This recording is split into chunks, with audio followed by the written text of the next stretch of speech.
Right. Well, welcome to one more event of the International Marxist Tendenc and the Marxist Student Association. Today we are going to have, we are honored to have a panel discussion with some of the more active voices in campus about labor, people who represent many times the anonymous or silence voices of the workers who actually run campus, and they make possible the outstanding education that we have and that we are so proud of. And before we start, and as we wait a little bit to congregate more viewers, I want to also explain that the reason why the International Marxist Tendenc is doing this series of events is because we think it's more important than ever to explore all these issues in the crisis of capitalism. Really understand what is the alternatives that we have in front of us. We pick to do a labor panel, and especially about campus workers, because if something has been clear since February or March is that this crisis of the coronavirus, the pandemic, it's not just a health crisis, but it's also the crisis of this capitalist system, where absolutely all the solutions for the economy, for the healthcare, for the healthcare worker, for the education, is trying to be shifted on the shoulders of the workers for the benefit of the rich. Meanwhile, we have tens of thousands of workers in hospitality, industry, and campus, and other areas in Dane County, for instance, without a job, trying to claim for unemployment, many times without access to it. We have about 25,000 undocumented workers in Dane County. They have no access to Section 8, they have no access to unemployment, they have no access to Medicare. Nobody talk about it, obviously. Also, we have a lot of workers in campus, while the tuitions are astronomical, and for sure there's budget to pay big salaries to the deans and all these administrators that absolutely bring nothing to the value of campus. We still have today workers that are making under $15. And then that was before the pandemic. But now with the pandemic, what we have is even more pressure to make us pay for their crisis, more pressure to make us risk us and our families for their prestige and for their skin. And the reality is, and I'm sure our panelists today are going to explain a lot about it, the reality is that the money is present and it's there.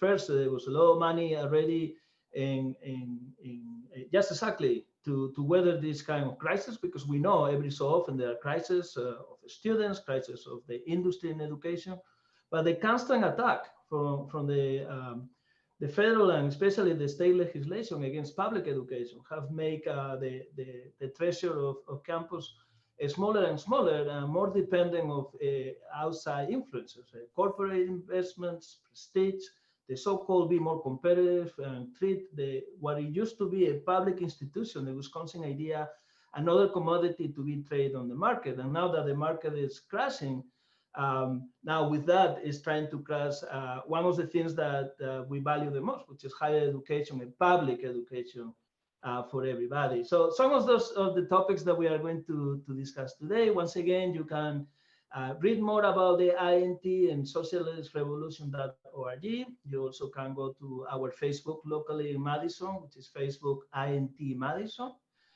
We will share all those different links on the chat and on the screen. And you can join our organization, Fight for a Different Society, a society where we don't have a small little layer of administrators that they do what they want, and then the rest of us, we have to pay the consequences, but actually a rational and scientific approach to society when we can give and provide the education that we need for the people who need it in the best safe and working conditions and living conditions for all workers that have partaken in that process.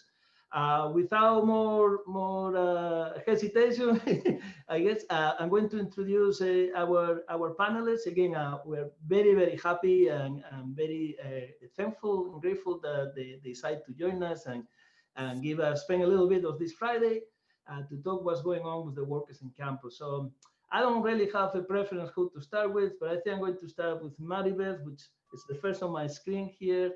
Marybeth, I don't know if I'm saying your name right, but could you introduce yourself, who you represent, and what your organization is doing? Yeah, sure. So I'm Marybeth McGinnis. I am the organizing committee chair with United Faculty and Academic Staff here at UW Madison, and we also represent UW Extension as well, which is a fun fact a lot of people don't know about. What we've been doing, a lot, I think. The past couple of months is just an absolute hyperdrive to really fight the smart restart piece. And then before that, when the pandemic first hit, we did so much work to really reach out to folks in our union and who are not members yet, because a lot of people were feeling, even before we even get to all the concrete choices that were made to support austerity policies, people were feeling left out, confused, and isolated by a decentralized campus that doesn't prioritize workers' voices first and foremost. So that's where we've been at the past couple of months, working on a lot of issues, both related to the smart restart and the pandemic, the economic crisis, some other things too that I'm sure will come up today. Thank you very much, Marybeth. And may I add on my introduction something I forget and I meant to say, right? That one of the reasons we are where we are today, this collapsal crisis for the students, for the workers, for the community in general, is that after Act 10, workers are hand-tied and they don't have the same ability to defend their rights and to have a place on the table. And that lets the administration to have more ability to do whatever they want, which is not necessarily for their own good. If they will have heard all the voices of alarm that the labor community put as early as April and firmly in August, we could avoid many of the disasters that we live in today. Anyway, another panelist. So I would like to go with Miranda from the TAA. If you can introduce yourself. Hi, everyone. It's great to be here. I'm Miranda. I use she, her pronouns, and I'm one of the Stewards Council co-chairs of the TAA. TAA has a lot going on. We have a number of different committees, but I think sort of one of the things that we're centrally focusing on right now, we're trying to build broader coalitions. And I'll speak to this a bit more later.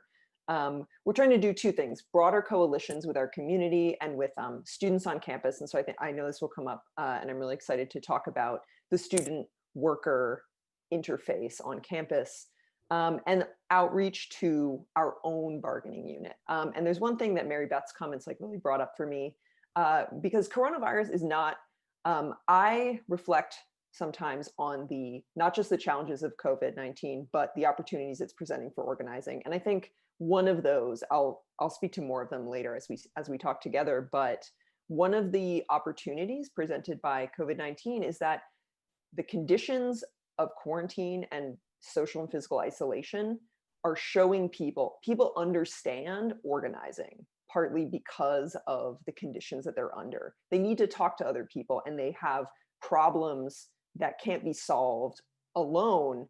I mean, many problems in the workplace never could have been solved alone, but there's an understanding now, aided by our moment, that we need to talk to each other in order to solve those problems. And so that's, we're looking outward and we're looking inward at the same time. Thank you very much. Very interesting. Definitely already enough topics to fill a whole evening, and also very important to hear the take for the different brothers and sisters in this panel discussion. I would like to go to Frank Emspak, and if you can introduce yourself. I'm Frank Emspak. I'm one of the co-producers of Madison Labor Radio. I was president of UFAS for many years, a long time ago, but in extension, as a matter of fact. So I do know what it is, and also elected as a vice president of the Wisconsin Federation of Teachers during part of that. I later will talk about, in response to the question about the administration, about a long history with the administration here, both in the 70s and 80s, or 60s and 70s, and then later.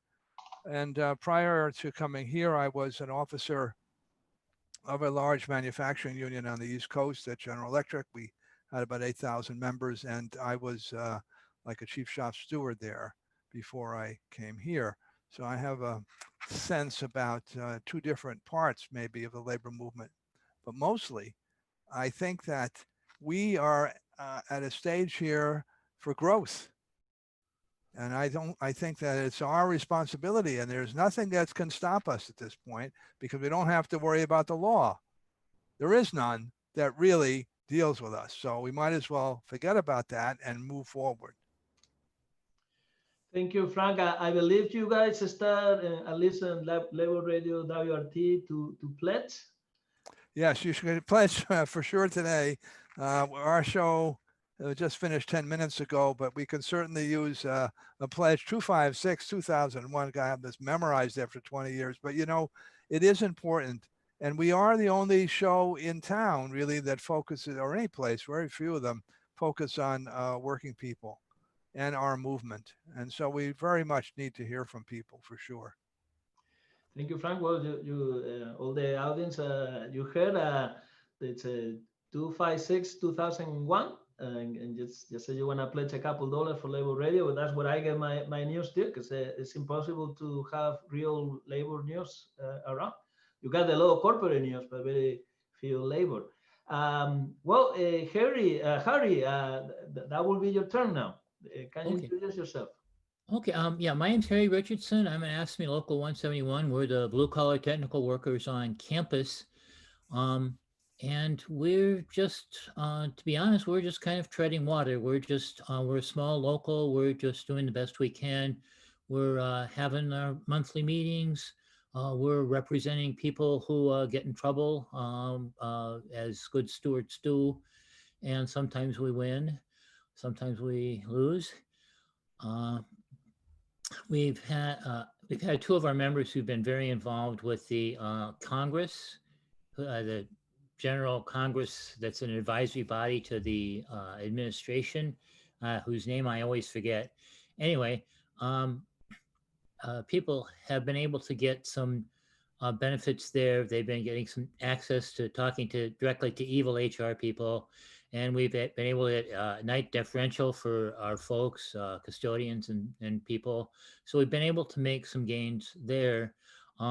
We're looking for outreach. You know, we're working to try to get more members and try to help people organize on campus. We're part of the broader coalition that people just spoke of. So this is our third time around since I've been involved with the local to work together with the other campus unions, and third time's the charm.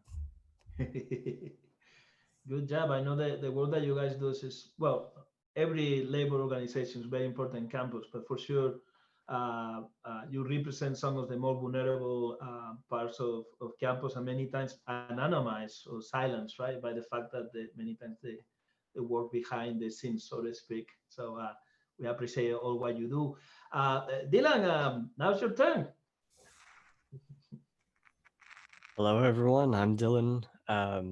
I'm a student on UW campus and a member of the IMT. We've been trying to do more campus work, trying to get involved, find new people more interested in the ideas, trying to see what headway we can make in making things better for the students on campus, and more than anything else, at least for me, just trying to get by with the way things have been going on campus, just staying safe, staying healthy, keeping up with the way things have been changing, because they've been changing just like that. That's all there is for my intro.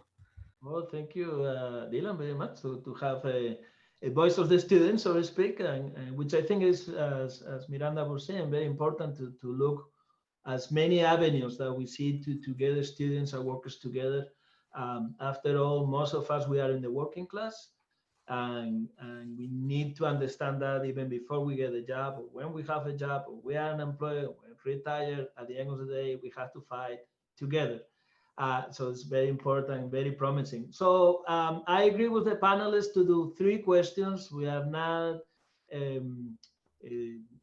limited to that. We'll see on time. We want to keep this about an hour more or less of discussion, and then we will have a possibility for a little bit of Q&A at the end of the event. you can use the chat in the Facebook page on the video, or also you can use the YouTube. We are streaming on YouTube. If you are watching this through that, you can leave a comment with a question, and towards the end, you will see me like I'm looking on the second monitor. I just seeing if there is any question, and I will select a couple of them and give it to the panelists to have a little bit of feedback. Obviously, later we will leave how to contact each of these organizations on the comments. So, you know, if you want to work with any of them, you will have that way to do that. And then also, besides these three, as you see, our panelists are very articulated. They have a lot to talk, so I'm sure there will come up more topics and we will discuss them as they come. So the first question I have is, how do you feel the administration has responded overall to the COVID-19 and the unique challenges it raised on campus? So who want to start with that one? Okay, I see Miranda and Marybeth are very ready to start. So Marybeth. I can jump in there. So maybe not good is the first answer. Not a great response, I would say so far. And there's been a couple of themes in their response that point to values or to values that we don't share, I think, among the workers and the administration. One of these I've seen that's really bothered me is this kind of positioning as students as like consumers of this college experience versus people who are engaged in their education collaboratively with the workers and the faculty, et cetera, on campus, or as workers themselves. I'm actually taking a class this semester, and one of the people in the class said, like, oh, I can't go to the library anymore as an undergrad, and I work there, so I just don't have an income anymore. Like, total disrespect for the students themselves who are also workers. These are not like separate categories necessarily speaking. Oh, sorry, I'm making noises over here. And so what I'm seeing is, you know, this positioning of like the students want the college experience. They want to be on campus. They want to be with their friends. They want to have access to football. Not only skipping the part where they don't need data around that, I think it's focusing really on students as people we have to serve because we need them to pay us the money. And I have a real problem with that. I think that most workers on this campus don't think of students in that way. I think they think of them as their coworkers or people with whom they are collaboratively engaging in education. So that's just one of the challenges I've been seeing on the faculty side, but I'm sure is true for others as well. All right, Frank. I thought I would do a historical analysis. So the history is 61 years, I realized, from 1961. So here's my thing. We first tried to organize a union here in 1963 of student workers. We got about 300 people to join. We were trying to get the federal minimum wage, and ultimately, after we suckered the university in with the Teamsters, we won it. Got a 50-cent an hour wage increase. The university's initial position was to expel me, or try to.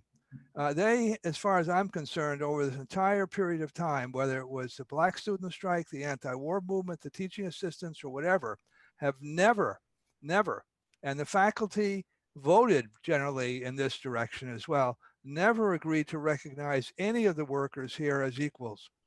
It's a completely undemocratic, elitist system. This group here that's in charge now has just brought it to another level, dissing the faculty as well as everybody else. And so I think we're dealing in a much more fundamental way, not with just Rebecca Blank or the others, but with the entire structure of the university. And I think what's clear here, to me anyway, and I'm not working there anymore, but that we don't have much of a choice except to really speak truth to power here and say, this is not the way to go. The university, on a most fundamental political level, broke the pact with the state of Wisconsin.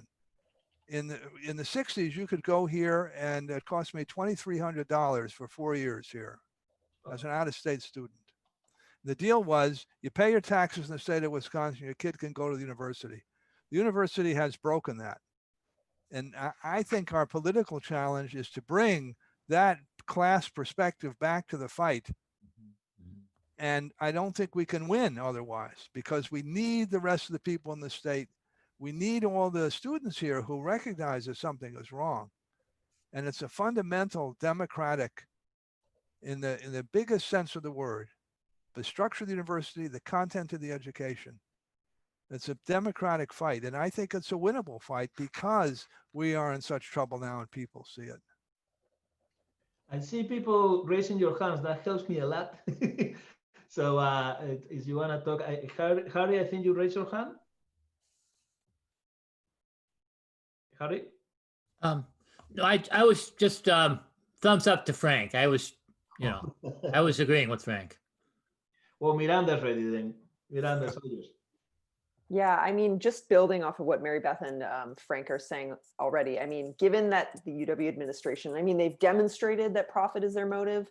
It's my understanding that in certain safe spaces for UW administrators, they have said that explicitly, that profit is their motive. They're also unwilling to sort of find creative solutions to that, and ones that, for those of us who are those among you, I'm not particularly up on my theory, but who are really interested in like capitalist, the decline of capitalism, they're just not interested in finding ways around the traditional like austerity approach to a crumbling institution that sees undergraduates as, at University of Toronto, my alma mater, we called them basic income units, in sort of like there was an email that got out. That is how these administrators tend to think of undergraduates.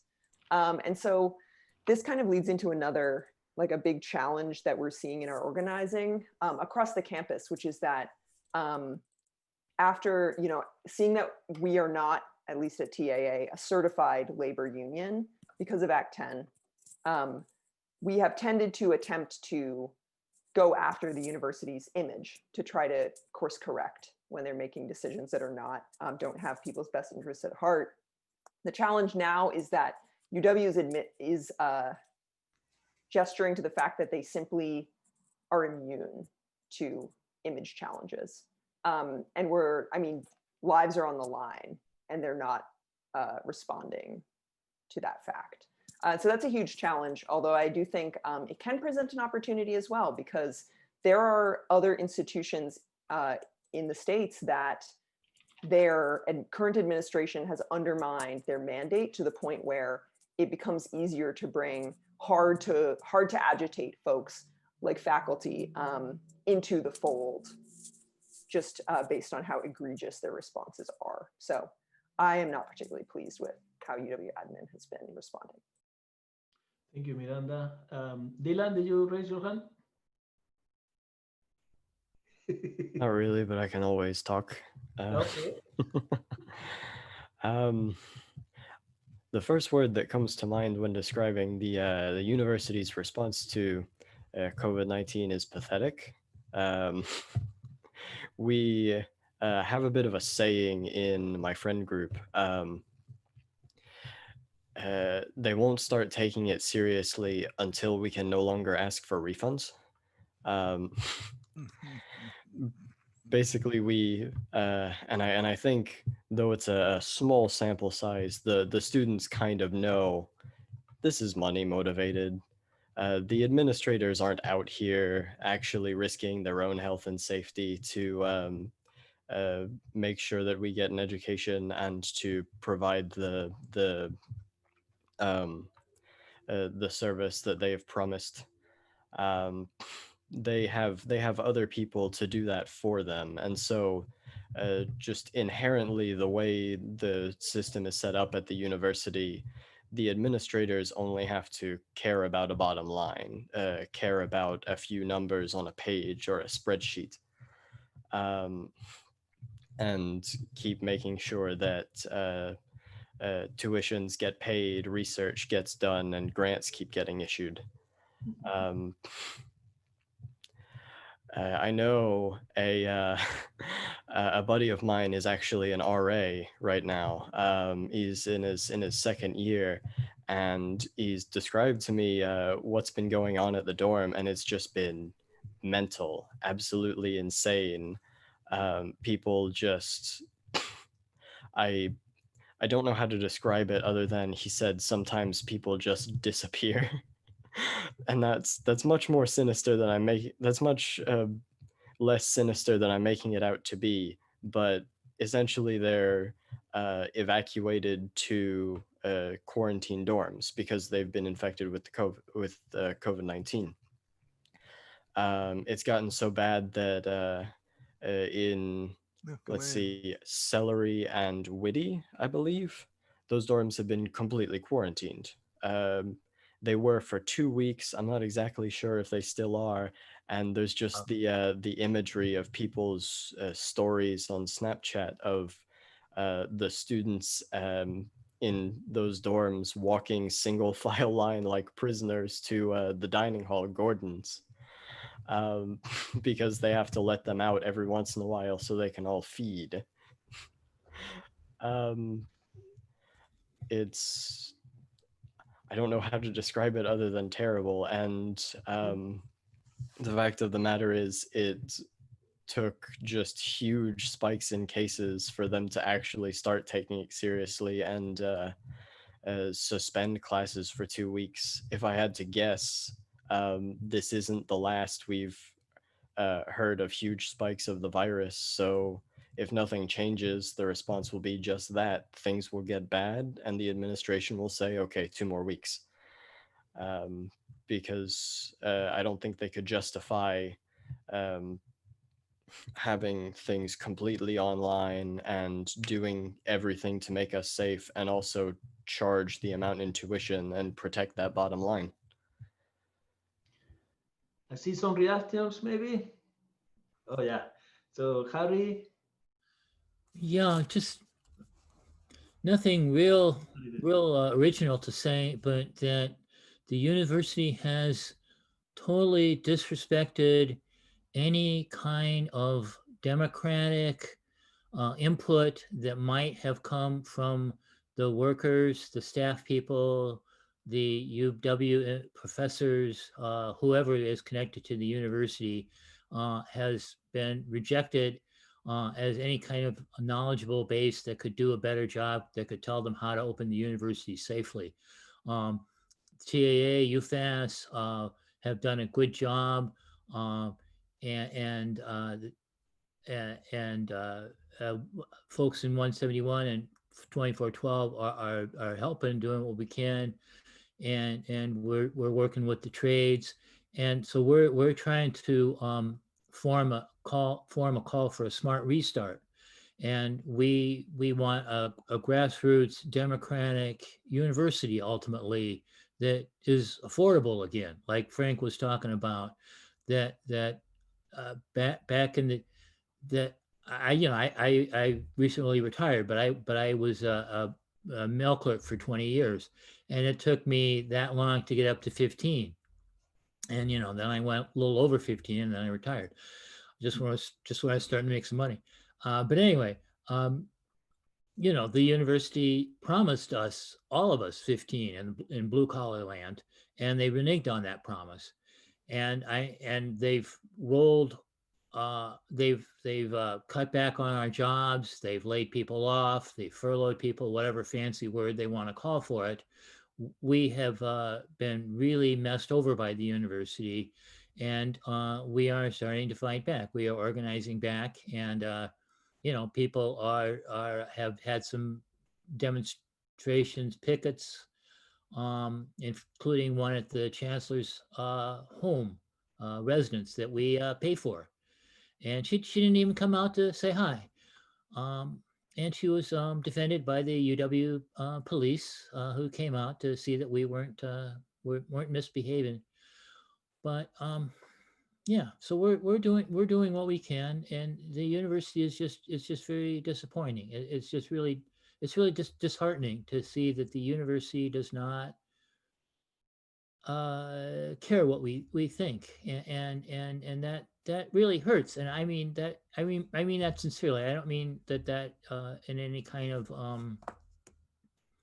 I don't mean that disingenuously. I mean sincerely, that the university does not care what we think, and that we blue collar workers are kind of invisible on campus. We're kind of that you don't see the janitors, you don't see the food service workers, you don't see your mail clerk so much, and so it's really too bad that the university is not looking at its workers as real people. And we sadly need to push them really hard to do that. And the only way that they will respect us is if we fight back and withdraw our labor, basically. Marybeth?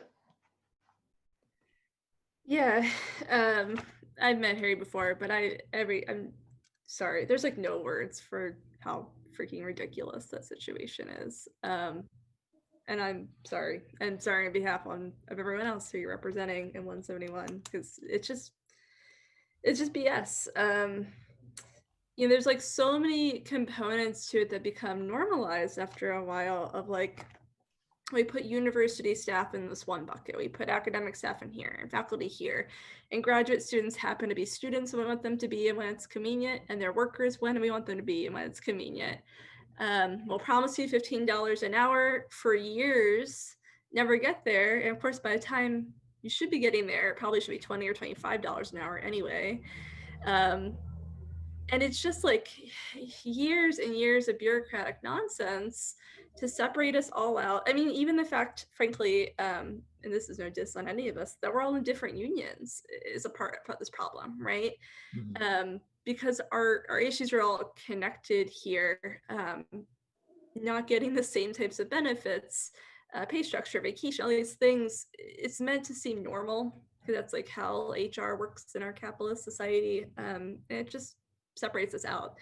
Like Harry's work was not invisible to me, or its end product was not invisible to me when I was working on campus. He like becomes invisible by how the university treats him and his fellow workers. So Harry, sorry, I was angry on your behalf. I hope that was okay. But I was also gonna say, like, one part here in this kind of larger community is how the university has totally abdicated its responsibility to the city and the county as well. And this is all connected, right? Because we all live at least nearby, if not in Madison proper.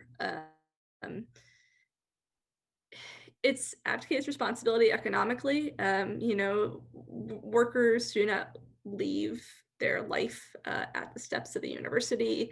If they can't pay their rent, there's, you know, risks of evictions, they can't pay their water bill, all these things, right?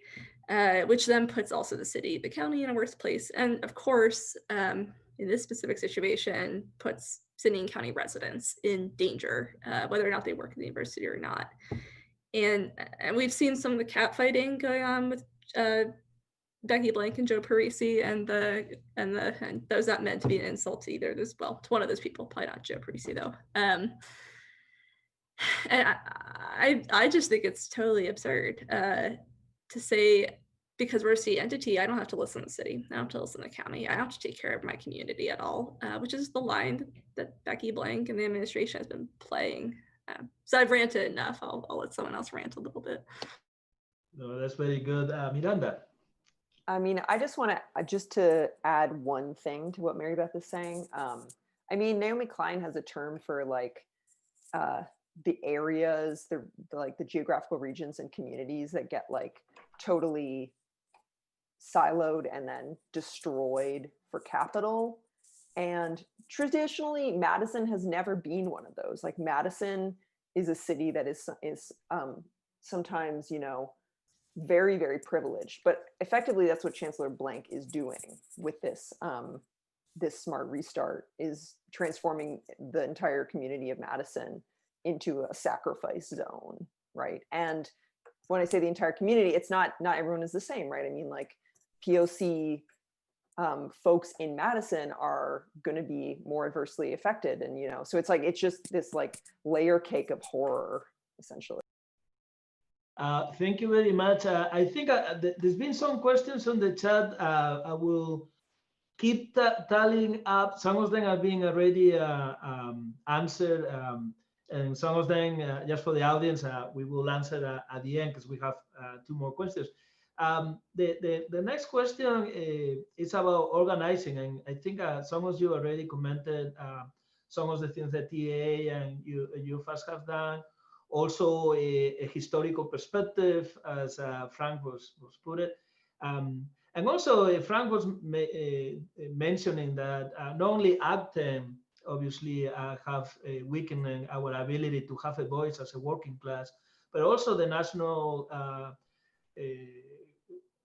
Board for Labor Relations, right? The NLRB have appointed by Trump 2 or 3 pro-business against 1, and basically they issue about 50 rules in the last 2 or 3 years that have put it on its head all the logic, the minimum rights and framework that we have to organize new places, or even just defend the places that we have organized, right? The latest one I read was about stewards now basically don't have equal status, or can be challenged very quickly, and you can discipline a delegate, I mean a steward almost for anything, which is very dangerous. And Frank was saying that, you know, there's no more labor law, so we can do. We're coming back to the 30s, right? Or coming back to the 1910s, you know, when basically it was a physical fight just to have a right earned. And as I can see that too. Also, I can see that the Wisconsin idea and this idea of having a public education here in Wisconsin, right, with a lot of social democrat, real social democrat, like socialist democrat tendencies back in the 1800s, even at the beginning of the last century, that can help and influence a framework of public education as a commonwealth, not as a commodity, not as something to compete for prestige. And what we have seen, in my opinion, the last 20 years, at least my experience in this town, right, as an immigrant, is UW system exponentially trying to position us beyond the social goal of giving back to Wisconsin, to the farmers, to the workers, to the people that otherwise cannot access to higher public education, right? Which in turn give us the doctors, you know, the engineers, you know, the teachers, the nurses that we need in our communities. And it's shifting into this scheme where most of the money is going to the administrators, to the prestige professors, to, you know, new buildings, and also trying to catch not only the prestige but also a lot of corporate money, which pushes further and further the idea that this is institution for Wisconsin, the Wisconsinites, especially those on the working class, and it's becoming more and more a commoditization of education, a commoditization of the students. The students are nothing else than access to a bank account. The student debt in this country is bigger than the credit card. I mean, it's second only to the mortgages, with 1.5 trillion of dollars, with 44 million Americans that are somehow in debt with these kind of schemes. So the question is, with this framework, right? What should we do? How can we fight back? How can we unite the students? How can we have a social fight, more than just a labor fight, but a social fight for the real education that we need? And how can we connect the experiences and the attacks to the workers in campus, and 171 and TA, UFAS, and other unions? How can we connect that with the struggle for a better education and a public education? And I guess that's the long question to say. I'm very happy. We are very happy that there is the UW Labor Council that you put together as a way to finally amplify labor voice in campus. You know, so hopefully this helps a little bit to frame the question, right? But what do you think is next? How we fight this? How we get back our education and our campus? Wanna do first? Are you going to pick people? I'm going to pick Frank. Well, obviously the question is, the ULC is a great move, but I go back to this: who are we talking to? The we that's in the ULC. I think that we need to talk to our base, whatever that is, and where they're at. The winning the collective bargaining law for faculty and academic staff took us 10 years, and the campaign was the right to decide. right? We didn't talk about anything else except the democratic right to decide, and won a vote at every single university entity except Madison's faculty, which split on that issue. And once that happened, we were able to get it past the legislature. But the issue was a very basic one. Faculty and academic staff have a right to decide, period. Well, here we are. We don't have any more rights to decide.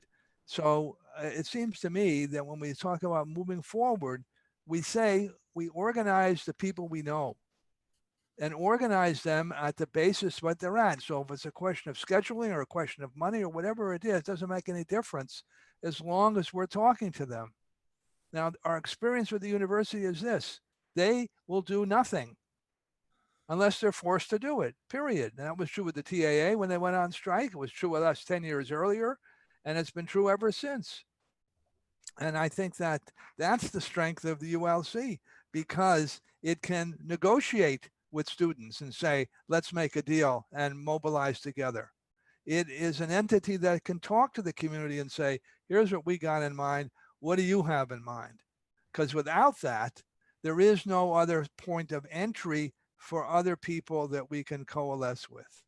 And so it's a tremendous development. But that's why I say it's, I understand that's very difficult to see this. I mean, we certainly felt that way in 1991 when we tried to get collective bargaining, that the different organizations were each other's throats. Nobody was talking to each other. I mean, it was very, very difficult. So now you've got this ULC, which is a phenomenal advance. I mean, even it took 2 years, as you all probably know, to talk with David Branson about this with the building trades, but he's there. You know, he hasn't walked away. Neither have they yet, hopefully. But it's organizing where we're at, and the ULC provides a mechanism for all of us to cooperate to do that. I mean, that's what certainly gives me optimism at this very, very difficult stage of the game. And here's one historical moment. The number of people who were full-time staff to organize the steel strike in the United States in 1919, when it was all over the country, was 1. That was the staff. So, you know, sometimes you never know what's going to happen. And that was true at the university. I can assure you, in the 60s, I was in leadership of many of these things, none of us had the faintest clue that this or that strike was going to be successful, or that students would get involved, or that the university would be so stupid. Okay. And most of our bets in our meetings were wrong. But as it turns out, people did things. And they did things because on some level we were able to connect. And usually it was a basic democratic human level, as opposed to the specific issues. Good. So I'm going to call, because I'm sure everybody have something to say. In my screen, the next one is Miranda. Yeah, I think, well, what Frank is sharing. So in my organizing experience has been relatively short. So I think like one of the things that I don't have, and a lot of the folks that I work with who are coming to organizing kind of fresh, is we are missing that piece of the puzzle that is like, how do you win? And so I think that's one thing that I think I want to point to, which is like the value of building coalitions with organizations, and the ULC is one manifestation of this, is that there are organizing lessons about how you decide. You need to determine what your strengths are and how you compare with people to complement each other. Not everyone has to do the same thing, but when we kind of pool resources, we can complement each other instead. And so I'm just thinking about the TAA has certain advantages. You know, we have a lot of really keen people right now who are dedicated to learning how to do exactly what Frank is asking for, which is, you know, talking to people and doing the spade work of organizing. We're missing some of the other pieces, or, you know, we're trying to acquire them over time. And I think the ULC is one place that we can do that. And that's all to say, I want to connect that back to students, because those are principles that apply to everyone in our community, and not just sort of workers. Like I'm coming to understand that unions are, yes, they are related to labor, but our community is much, much bigger, and much more kind of fiercely caring about all of us than I had thought. And so some of the most exciting work that TA is doing right now is with the BIPOC coalition of undergraduate students, right? Sort of like elevating their calls for action. You know, our demands are playing off of each other. And so all that to say that the coalition building is a really important part of this, as well as sort of reaching inward to our base, as Frank is saying.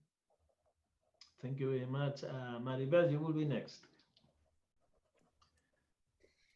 Yeah, there's a couple pieces.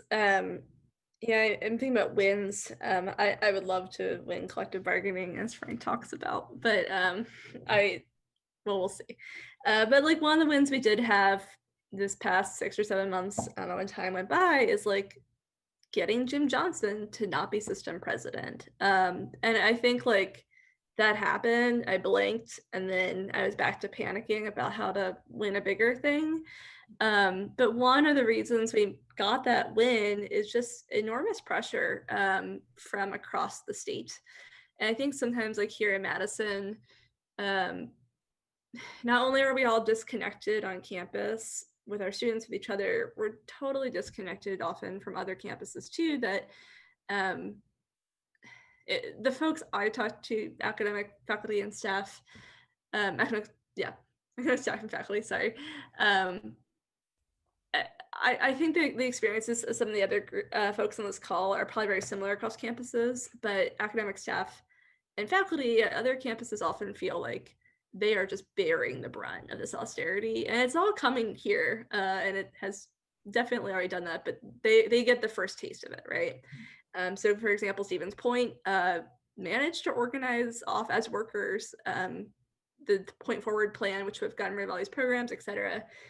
So that's another point of also where we should be looking, right? Like we cannot forget that we're part of a system, and we're very strong together. And I think sometimes Madison is seen as like having the stronger position, but I think that also means we need to play a super important role in connecting these dots across the state.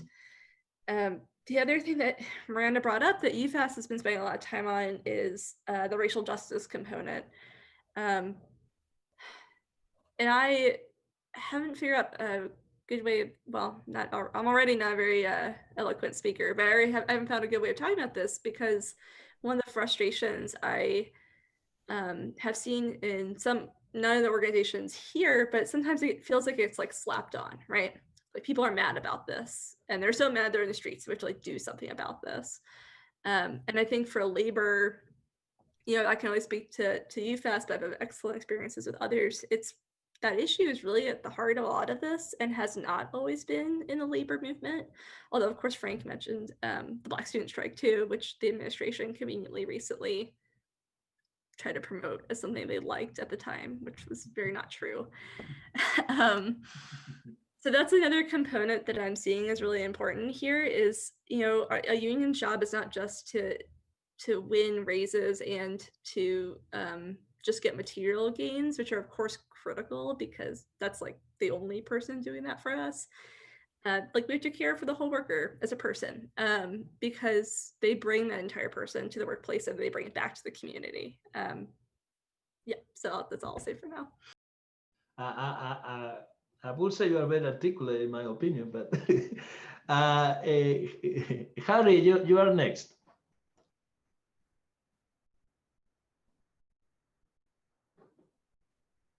I'm sorry, what? Oh, do you have anything to answer to the question about how we fight this? What's next? Yeah, I think we just need to keep plugging along, and as Frank said, you know, we need to reach workers where people are at. I know that certain choke points, if you will, on the university campus. And if we were able to organize a few people in some key areas, that would have an outsized influence on what happened in the campus as a whole. So I think somewhat, we need to sit down and look at the likelihood of being able to organize certain sections of blue collar and technical workers, for instance, and certain people in other departments as well, and saying, well, if we organize these people and these people, would that be enough to bring some pressure to bear on the university?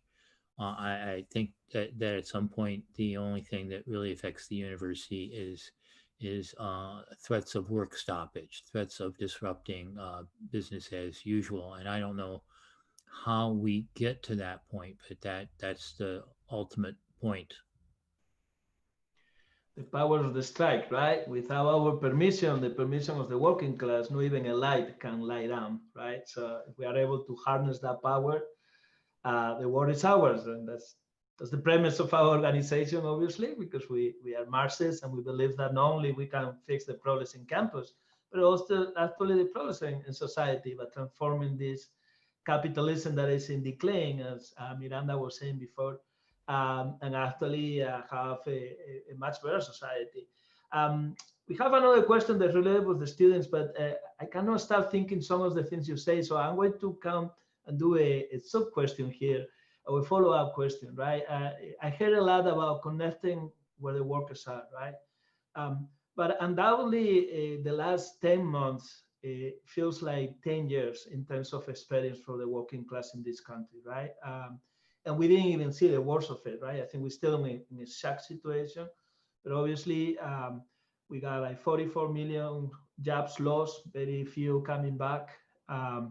Even before this, after the recession 2008, the reality is that the so-called middle class is disappearing very quickly. Most of the jobs are being eaten by the gig economy, by many creative ways to really regularize. And not only not having unions, but not even having a direct employer, right? And become like hunting little gigs, little jobs, being contracted. This is the reality of many jobs that even 10 years ago you wouldn't dream that they will be so precarious.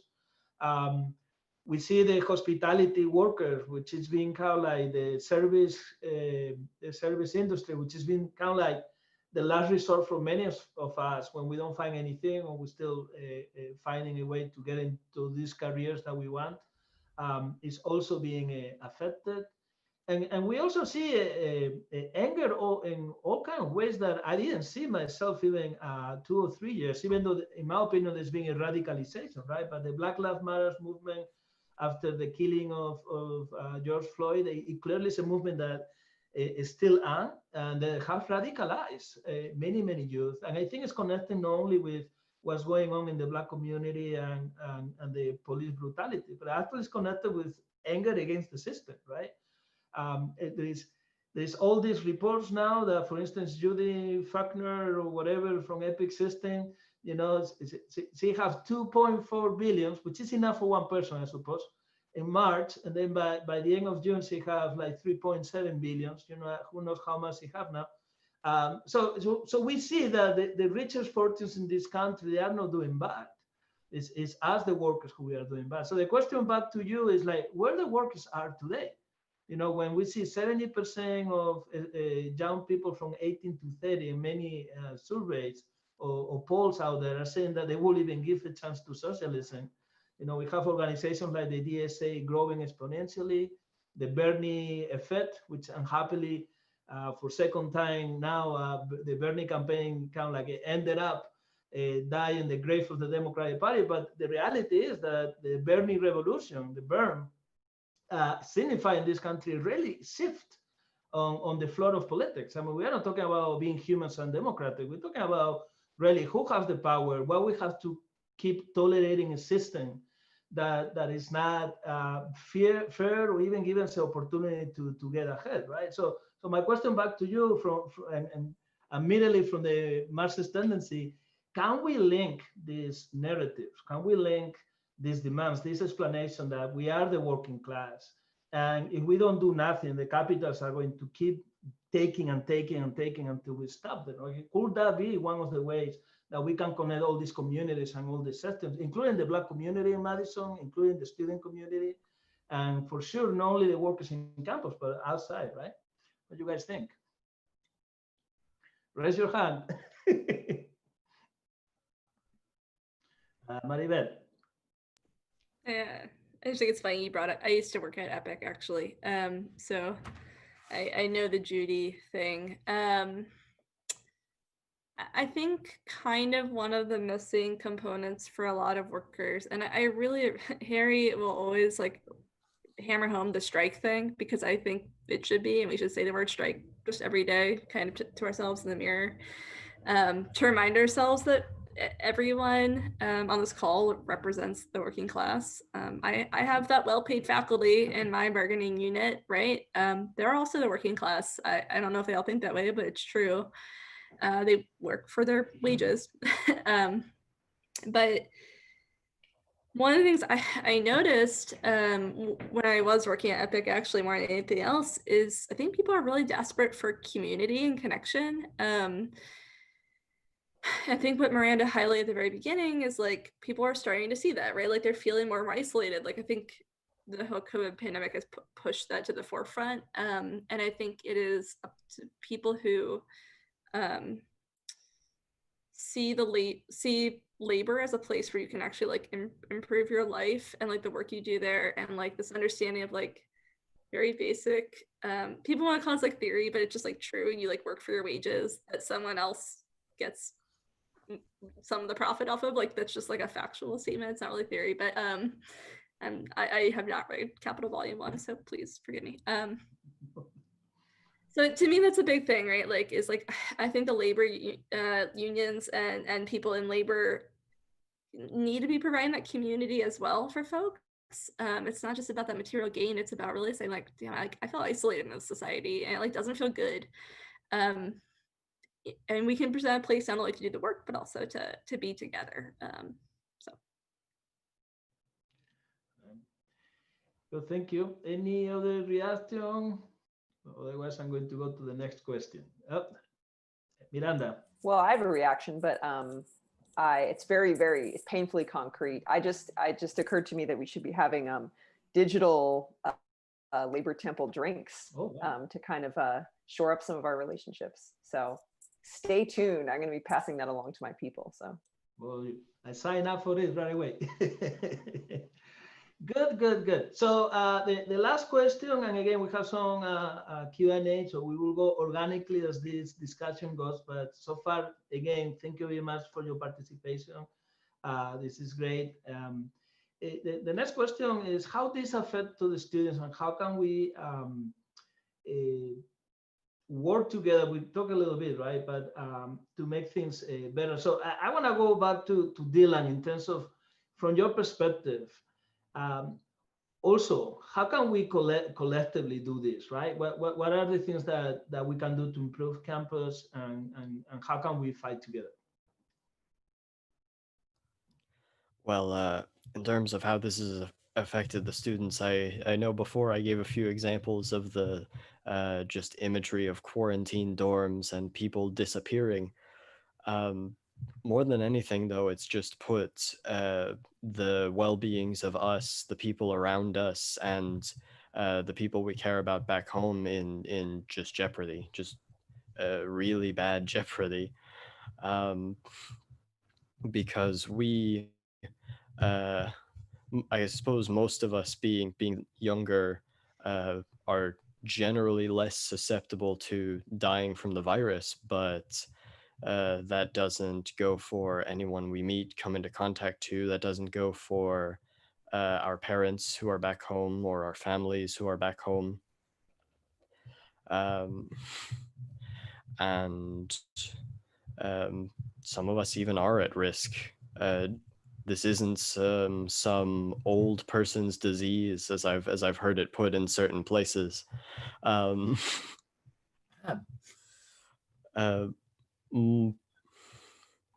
More than anything, I think it's the role of the students to get angry and get out there, um, vent that anger and that frustration with uh, how messed up things are going now, to work together with the workers, the staff, the people who without us there is no campus, and transform it into our own. And part of any such movement would be just that material need. We need personal protective equipment now. We need a hazard pay for the people who work at the campus now. We need um, uh, uh, extra money funneled to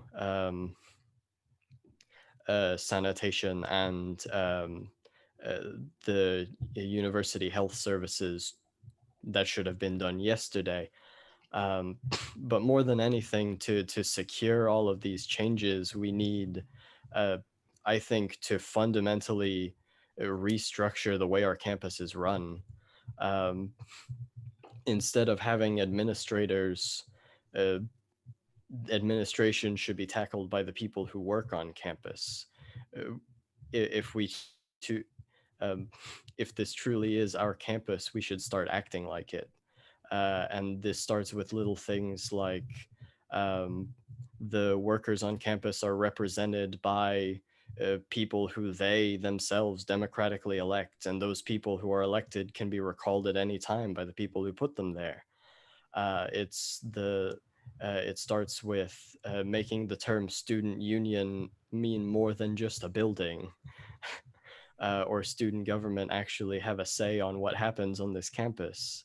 And the only way to make these changes happen is together. So I suppose message to the students: keep one ear on the ground to hear the struggles of your fellow people on campus, and keep your eyes forward to recognize your own struggles and your own problems.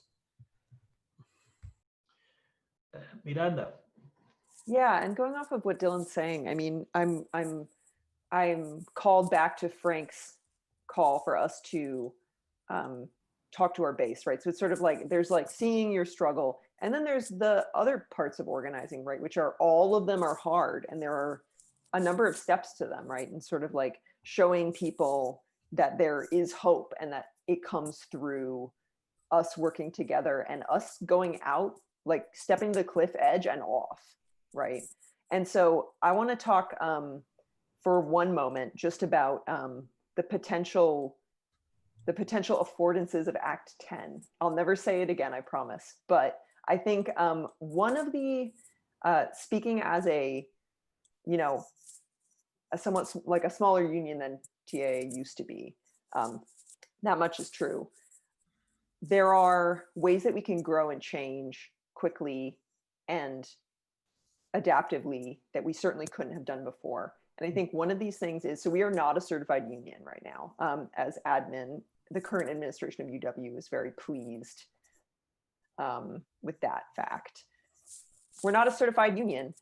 Why not an undergraduate caucus, right? It's like, how do we incorporate folks within us? And, you know, I mean, so that's only one vision. We'll, you know, TAA and ULC, I imagine, I don't speak for ULC, and I don't speak for TAA broadly, but TAA would welcome supporting anyone in any way that we need to. But being a caucus in TAA, we can offer you resources, right? Like material resources, like funding for certain initiatives, things like that. And so there's another, like, folks acting collectively is another step. And I think for students, that's a big step, but we can do it together. And I think we have to do it together. That's all I got to say about that. Thank you. Thank you very much. I will add, and I will, meanwhile I say this, as you have something else to say, raise your hand. Otherwise, we are going to go to the wrap up. We have a couple of questions from the audience, and also I would like you guys to have the last remark, so to speak, of what you want to say. But I heard a couple of times already, well, more than a couple of times, a lot of insistence, and I think it's very important, about creating community, breaking the isolation, connecting with people, talking with our base. And you know, I think sometimes when we are in the labor movement, at least that happens to me sometimes, we have so much legacy, we have so much forms, right, and traditions that sometimes we forget the more obvious things, right? Unions were created as a function of a society divided in classes, where workers were getting together and getting the narrow part of it because they weren't organized. And it comes naturally for workers to find some expression of unity, right? Unity objectively, materially, right? Like, hey, we're working together. This guy's getting rich, and you know, sun up, sun down, right? Living in very bad conditions. Not very different as it is today for many people too. By the way, we can coming back to the same living conditions that we have 100 years ago. Um, and so, and that makes me think. Like, I'm from Workers. I work for Workers United as a union representative. Uh, I don't represent my union today. I'm representing the INT, but you know, one thing that we treasure is that in Chicago, we have our building. It was built by the members as a community center. And in fact, one of the idea of community centers in the United States, it comes a lot from the struggles of the working class in the late 1800s, beginning of the 1900s. Even social work, as we know it today, it started actually by initiative around the strike struggles in Chicago at the end of the 1800s. So this idea that unions are only working and fighting for raising, you know, the wages and protecting it, this is part of this lexicon of the right, just to invalidate that the unions are this one of the expression of the working class that goes beyond, you know, what happened in our workplaces, but it's the education, it's the quality of the food, it's the environment, you know, it's what happened in our neighborhoods, how our kids are getting treated in school and after school, right? And I'm very, very honored that my union, my headquarters in Chicago, even today we have a bowling alley. That was something, you know, that's how it was conceived, a union headquarters back then in 1920s, right? As a place for the families to come and enjoy each other. And then out of that struggle when it was necessary. And it seems that we're coming back to that, to the really basic of find this unity as a class, but also as community. You know, I don't think it's divorce whatsoever. I think it's part of where we're coming from, and sometimes we forget with some of the things. Okay, so if there is no more reaction, I would like to ask a couple questions I have here on the frequent questions very quickly. So Yvonne, one of the audience says, what do you all see for the possibilities for linking students' demands for safe learning conditions and the campus workers' demands for safe and dignified working conditions? I think that you touch a little bit, but is that the ability to do that? Can we hammer at the same time in the same direction, both the students and workers? Is this happening already? What do you see?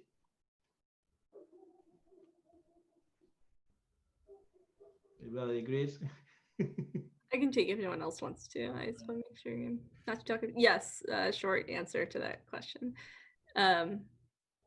In fact, I actually think, like, I mean, they're so inextricably linked. I think we see some students who are really upset by this whole like swinging back and forth, online, in person.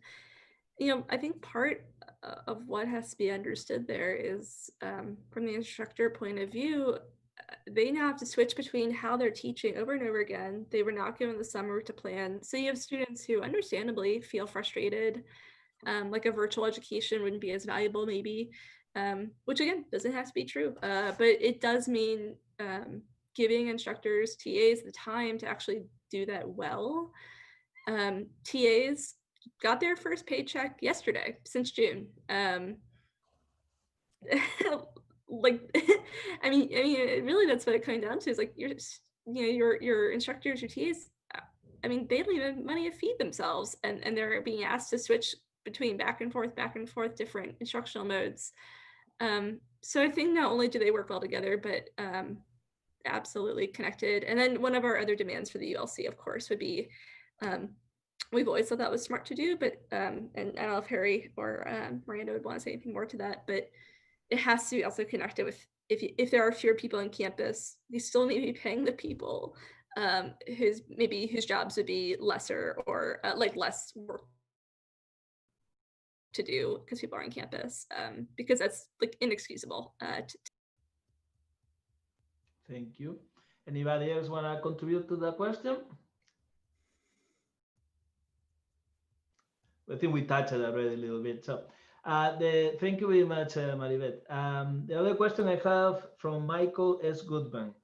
Has anyone looked into the possibility of having the responsible UW administrators prosecuted criminally for insisting upon reopening the university in September? Wow. I don't know if the legal system here is going to help us much, as I have the same problem of siding with the capitalists, but that's a very interesting tactic right there, right? I mean, can we hold these administrators accountable legally for putting some risk? Anybody have any experience or any thoughts about this?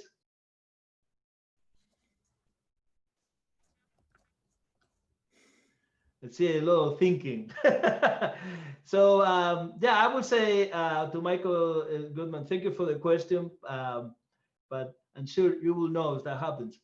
And then the other one, I believe for him is, are the administrators of facilities which are closed, meeting centers, libraries, etc., reporting to work and or being paid, or are they being furloughed? That's kind of interesting, right? Because they are forcing us, the workers, especially the so-called low levels of although the ones that actually make everything run, to adjust and be flexible. TAs basically becoming a reserve of talent and work for free, working.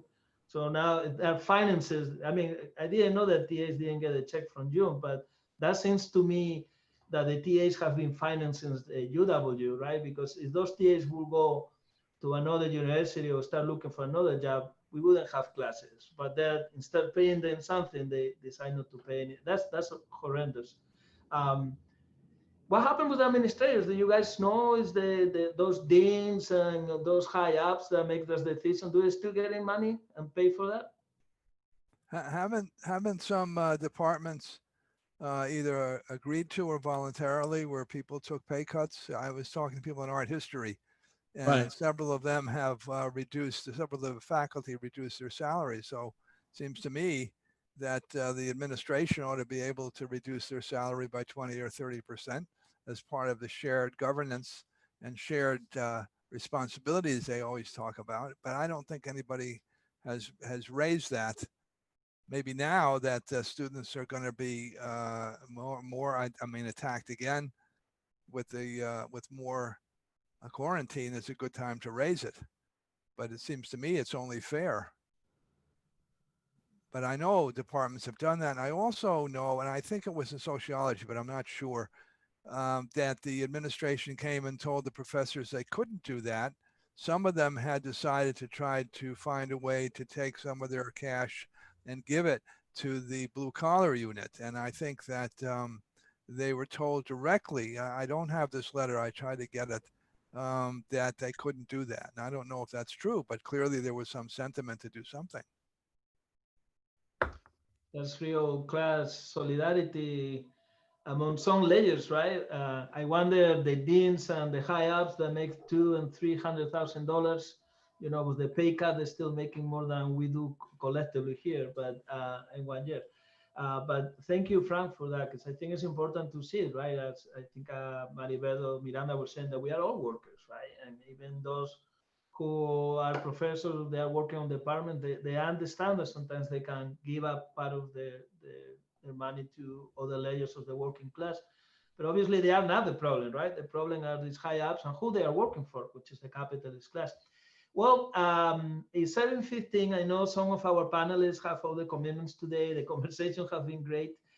So I would like to give the opportunity for each of you to kind of like address the audience, give a message, how you wanna end your collaboration in this panel discussion today. I have to say, We are very happy to have you, and if any, I'm very inspired to be even more involved in what's going on in campus, and all the fights and struggles that I can participate humbly. Try to talk about that something's going on in campus too, because I think it's important to listen to each other. So I'm going to start. I'm doing this randomly now because I don't like to do the same pattern again.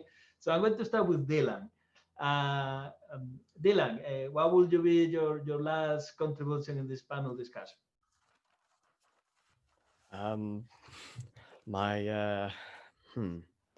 Well, I suppose I would start with reach out to the, I aligned that perfectly, IMT, yes. Become a revolutionary, work with us to be part of the change you want to see in society. And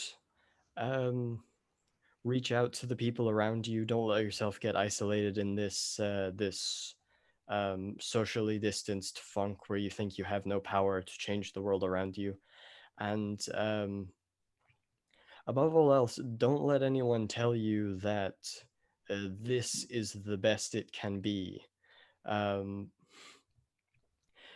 Because I think either whoever is telling you that has totally given up and won't get anywhere, or whoever is telling you that has a vested interest in making sure you don't change the status quo. So keep active, keep wanting to change things, and go out there and work with the people you care about to get it done. Thank you. Very inspiring words, Dylan. I know Frank have to leave soon, so Frank, you are next. Excuse me. Well, I just sent a note to everybody. Okay.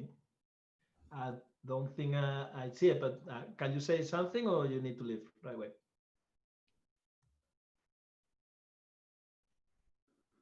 Oh, you're muted now, I think. Excuse me. It didn't. Sorry, it didn't unmute. I think I just sent a note, but in any event, I just appreciate the opportunity to be involved in discussion and meet new people. I think that for me, anyway, it's very important to get an understanding of what's going on. And this group, particularly being able to hear from Dylan and the students, to the extent that, is extraordinarily important, because I believe that it's possible to pull this type of coalition together. But anyway, I don't know. I think I just hit send here. Oh, yeah, it just disappeared. So good, you all got it. And I just appreciate this very much. But my wife came in and said we have to be someplace in about 10 minutes, so I have to go do it. So thank you very much. We'll have a lovely evening. Thank you, and be safe. Right. Bye-bye. Miranda, you will be next, because I know also you have some commitments. Sure.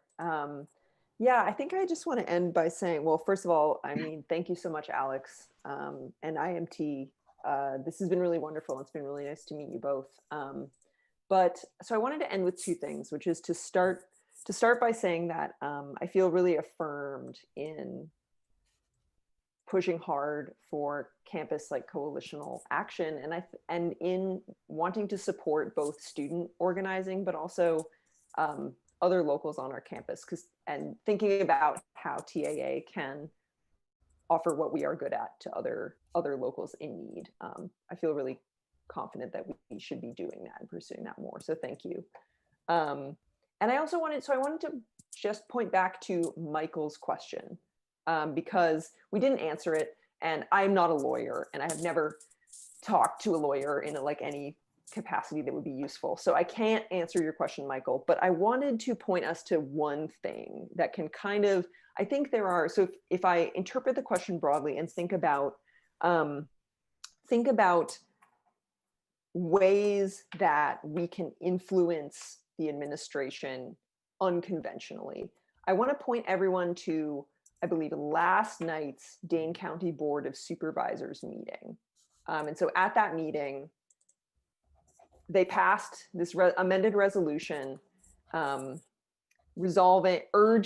the UW Madison Chancellor, I'm reading this now, that's why it's really stilted, UW System President Tommy Thompson, Governor Tony Evers, and all affiliated administrators to adopt the following changes to the Smart Restart plan. And so these are going exclusively online, making educational delivery accessible, and asking that students who test positive remain on campus until they are no longer testing positive and no longer transmitting the virus. Our organizing, the ULC organizing on this campus has driven a wedge between the current UW Madison administration, and the system more broadly, and the county. That is enormous. That is it's hard to overstate what that means in this place, because I mean, this is the institution, this is the number one job provider in the state. And the organizing done by these groups is causing this to happen, and to create change. And so this is what gives me hope. Suing the crap out of Becky Blank would give me hope as well. And I hope someone does that. I just don't think it will be me personally. But thank you very much. Yeah, I think, you know, laws can do some, but the pressures, the people, especially the working class organized, it has to be, right? If we want to have any control, it has to be our power. If we rely on the laws, we might be once, but then they will change the laws and then we won't be able to do it. So next, Marybeth. Yeah, sure. So a couple of things for students, I think, especially, my ask, please reach out to us if you are interested in learning more about how to do organizing, having conversations. UFAS is working with a couple of departments and groups of folks across the university to basically start how do we kick off union hours where we're talking about our issues, we're connecting with more people. And every time we've talked about these meetings, you know, what we come to is well, that should be open to everyone. If we're working in social work or art history or whatever, we want the academic staff, we want the faculty there, we want undergraduates and graduates, we want the folks in 171 to be there. And if you are interested in that kind of work or learning more about that, please reach out to us. The second part to think about for students, and I think back to my undergraduate days, your allies are not always going to be obvious. When we think about the work being done on the UW PD stuff, the BIPOC coalition that Miranda mentioned is a very obvious ally and a very good one. One group of people that comes up all the time, it came up when I was an undergrad at Penn State, is Greek life. And that's a group that I'm guessing the IMT and folks watching this video are not probably a part of, or most of you, but they have major issues. They are not perfect, but they might be a non-obvious ally on some of these issues, for example, and they have massive connections with lots of other students. So I think one thing that's really important for us is putting our effort where it's worthwhile in terms of organizing people to do the work, because not everyone is going to be an organizer. But I also think building these allyships of where do we share concerns on some of these issues, and how do we start moving people a little bit in our direction, and not just talking to our own little groups, because I think that's really important. The last one we have not mentioned on this panel, which pleases me, is voting. I only say that because I'm really happy that we haven't talked about that. I think that that's the only thing students are hearing about. And please vote, sure, but please organize. You know, people are dying today. Everyone should vote, but organize it today to solve the problem that is happening today. No one is going to save us but us. So. We enjoy, you enjoy. It wasn't by mistake that we didn't talk about elections, because we just, I mean, there is room for that. Actually, in a couple, I mean, by a month from now, more or less, we will have an event about the limits of democracy in capitalism, which it will be our contribution to this debate about evil versus evil that we have today. But that's a different conversation. Harry, you will be next And I think last on the panelists to say your last words. Okay. Well, thanks very much, Alex and IMT, to organizing this, and everybody for speaking out from their heart. This is a very unique and difficult time, to state the overly obvious, but it does give us, it's a crisis, and it gives us opportunities as well. And we just have to look for those opportunities. And it gives us the opportunities to work together. And I think we will be making progress, and we'll have to see how things turn out. But we keep working together, we keep making progress. And I think the best indication that we're making progress is that certain administrators are becoming a little uncomfortable. Terry Fritter, one of our stalwarts in 171, was pulled aside by one of the head HR people and saying, "So what is it about this University Labor Council? What is that?" And he said, and Terry said, "Well, I haven't really been working with it, but we're just working together with other unions on campus, and I think it's a good thing." And the guy kind of grumbles and says, "Well, it's not what we need right now." So I think if the evil HR doesn't like us, we're doing something right. So we want to all keep working together, work with students, solidarity. Thank you. Well, with these very wise and inspiring words of our panelists, we have covered a lot, and I think it's enough food for thought, but also to recharge the ability to fight. Change is possible. Miranda was talking about this wedge that is not without pressures. Obviously, the pressures here from Dane County and the city of Madison is continued business as usual, and not to have really a perspective for the working class, but it's thanks to the organizing and raising the voice, really speaking up from a class perspective in campus, have pushed the envelope that there is more than one voice in campus, and that the voice of the capitalists is don't touch anything if we want this money, and we don't care how we treat our workers. And the workers arise and speak up and say, no, there's a class perspective on this, which is we want to be safe, and we want to also be pay and keep alive, really, meanwhile all this disaster developed.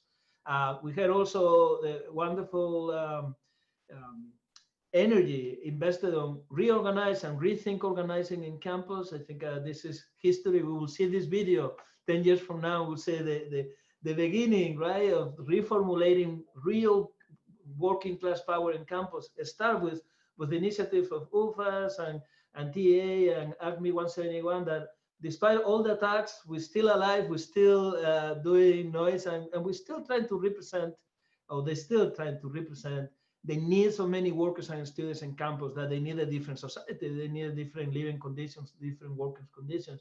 And we won't stop winning or lose until we are able to get a victory. So my job as a host is also done at this point. All what I have to say is this is being a production or event of the IMT, the International Marxist Tendenc. We are an organization established in more than 40 countries. We defend the same ideas of Marxism, of socialist revolution. We think that when the working class arise and we take, as Dylan was saying, society in our own hands, not in the administrators, the politicians, or the capitalists, but actually in our own hands, we will be able to democratically, scientifically solve most of the problems in society. And not because we believe in any magic potion, but because we firmly believe on the creativity and the good intentions and the potential that humanity have when we don't have this straitjacket that we call capitalism, right? The fact that even today we don't have enough money to pay the TAAs, but Judy Faulkner is making 1.7 million. But of course, most of the wealth is created for workers manufactured for UW campus and teach by these TAs, right? So that's the correlation. That's the connection between a system that doesn't work, right? Like the wealth that is translated between the TAs into programmers and all kind of technical advantage is harnessed by epic systems, right? The big tycoon here in town. But then, of course, when the money goes in that direction, never comes back, right? The only recipe to solve these problems is to act us, the working class, to make more and more sacrifices until we cannot sacrifice anything else. And that is the struggle today, the struggle to change society. So if you agree with these ideas, if you want to help in the struggle for a new system, and meanwhile fighting, obviously, every day for the conditions of students and workers, please contact us, the INT, UFAS, ASMIC 171, TAA, is Listen Labor Radio, which is every Friday, I believe, 5 to 6, I hope, is the schedule, which is a great show. There's many outcomes, many ways to connect, but connect with some of us, and let's keep the conversation offline and on the streets. Thank you, and thank you for joining us. And our next event is Why We Are Marxist, on October 16th, and you will have all that information on our Facebook, facebook.com/INT Madison. Bye. Thanks, everybody.